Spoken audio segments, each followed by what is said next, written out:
మాజీ శాసన మండలి సభ్యులు, దాదాపుగా 60 సంవత్సరాలు సామాజిక సేవ చేస్తూ మైనారిటీ మెజారిటీల మధ్యలో, ముఖ్యంగా హిందూ ముస్లింల మధ్యలో ఒక సమన్వయము, ఒక మంచి వాతావరణము, కలిసిమెలిసి జీవించడానికి అవసరమైన అన్ని రకాల ప్రయత్నాలు చేసిండ్రు.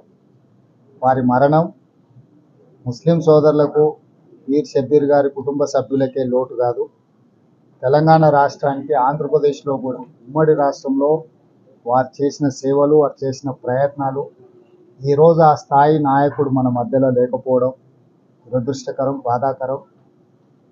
అందుకే మీర్ షబ్బీర్ గారు మరణించిన వెంబడే స్టేట్ ప్రోటోకాల్ ఇచ్చి వారి అంత్యక్రియలను పూర్తి చేయించడమే కాకుండా ఈరోజు స్వయంగా వారి కుటుంబాన్ని పరామర్శించి జమాత్కు అండగా నిలబడడానికి, ఎందుకంటే వీళ్ళు ఒక మంచి వాతావరణం కోసం ప్రజలకు, మైనారిటీ సోదరుల యొక్క సమస్యల్ని పరిష్కరించడానికి వారు కృషి చేస్తున్నారు, పనిచేస్తున్నారు.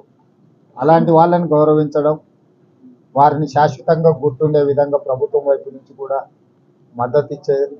అదేవిధంగా ఈరోజు మైనారిటీలకు 4% రిజర్వేషన్ అమలు జరుగుతున్నదంటే మీర్ షబ్బీర్ గారి యొక్క కృషి ఎంతగానో ఉంది. ఇది ఎవరూ మర్చిపోని విషయం. అందుకే ఈరోజు రాష్ట్ర ప్రభుత్వం తరఫున వ్యక్తిగతంగా ఆ కుటుంబానికి అండగా నిలబడడానికి, ఆ కుటుంబాన్ని ఈ బాధాకరమైన సమయంలో వాళ్ళకు ఒక మానసిక ధైర్యాన్ని ఇవ్వడానికి ఈరోజు నేను రావడం జరిగింది. ఎప్పటికీ ఆ కుటుంబానికి మీర్ షబ్బీర్ గారు లేని లోటును ఎవరు తీర్చలేరు. కాకపోతే వారు ఉన్నప్పుడు జమాత్కి ఎంతైతే సహాయం అందిందో అన్ని రకాలుగా నా వైపు నుంచి కూడా పూర్తిగా సహకారం ఉంటుంది. నేను భవిష్యత్తులో కూడా తెలంగాణ అభివృద్ధిలో వాళ్ళు భాగస్వాములు అవుతారు, ప్రభుత్వ కార్యక్రమాలలో భాగస్వాములు అవుతారు, మైనారిటీలకు అందించే సంక్షేమం అభివృద్ధిలో వాళ్ళని భాగస్వామ్యం చేస్తూ ముందుకు వెళ్తాం. ఏది ఏమైనా వారి కుటుంబానికి రాష్ట్ర ప్రభుత్వం అండగా నిలబడుతుంది. మీర్ షబ్బీర్ గారి కుటుంబానికి ప్రగాఢమైన సానుభూతిని తెలియజేస్తుంది.